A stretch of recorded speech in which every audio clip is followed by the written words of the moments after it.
பான் swallow அப்படிங்கிற இந்த பறவை என்ன பண்ணுதுன்னா, இது வந்து அர்ஜென்டினா நாட்டில தான் இருக்குது. இது வந்து முட்டையிடுறதுக்காக வந்து கலிஃபோர்னியாவுக்கு வந்து பறந்து போகுது.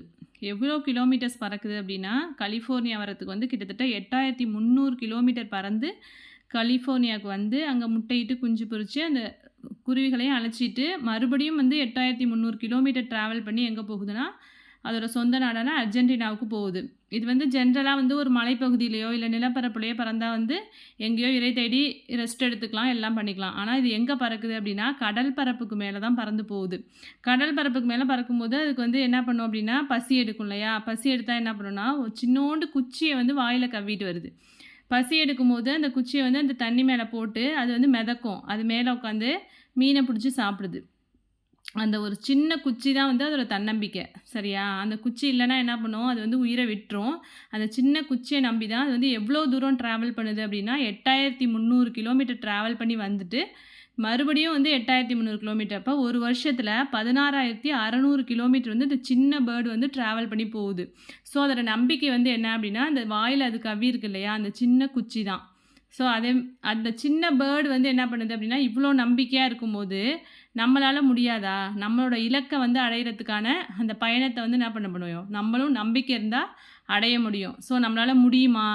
என்னால் சாதிக்க முடியுமா? படிக்க முடியுமா? அப்படின்னே யோசிச்சுக்கிட்டே வந்து டைமை வந்து வேஸ்ட் பண்ணக்கூடாது. நம்மளுக்கு இருக்க அந்த சின்ன குச்சிங்கிறது என்ன அப்படின்னா, நம்மளோட டைம் தான். நம்ம டைமை வந்து எந்த அளவுக்கு உபயோகமாக பயன்படுத்துகிறோம் அப்படிங்கிறதுல தான் நம்மளோட இலக்கை அடைகிற அந்த வல்லமை இருக்குது. ஓகேவா? கிடைக்கிற டைமை வந்து நல்லா யூஸ் பண்ணுங்கள். யூஸ் பண்ணி நல்லா படிங்க. நிறைய விஷயங்கள் வந்து கற்றுக்கோங்க. படித்ததுலேருந்து அந்த மெட்டீரியல்ஸை மட்டும் படிக்காதீங்க. படித்ததுலேருந்து நிறைய சர்ச் பண்ணுங்கள். அதுக்கு ரிலேட்டடாக உள்ள டாபிக்ஸ் வந்து சர்ச் பண்ணுங்கள். அப்படி உங்களால் சர்ச் பண்ண முடியல அப்படின்னா, மெட்டீரியல்ஸ் மட்டும்தான் படிக்க முடியுது அப்படின்னாலும் டிஸ்கஸ் பண்ணி படிங்க. உங்களுக்குள்ளே நிறைய பேர் படிப்பாங்கள்ல, அவங்கள்ட்ட டிஸ்கஸ் பண்ணி படிங்க. குரூப் ஸ்டடி பண்ணால் அது ரொம்ப வந்து உங்களுக்கு யூஸ்ஃபுல்லாக இருக்கும். குரூப் ஸ்டடி பண்ணும்போது நிறைய நீங்கள் வந்து சில பாயிண்ட்ஸ் சொல்வீங்க, உங்களோட கூட படிக்கிறவங்க அவங்க சில பாயிண்ட்ஸ் சொல்லுவாங்க. ஸோ நீங்கள் வந்து ஒருத்தர் டிஸ்கஸ் பண்ணி படிக்கும்போது அந்த பாயிண்ட்ஸ் வந்து உங்களுக்கு எக்ஸாம் ஹாலில் வந்து டக்குன்னு ஞாபகம் வரும். குரூப் ஸ்டடி பண்ணும்போது இது ஒரு பெனிஃபிட் இருக்குது உங்களுக்கு.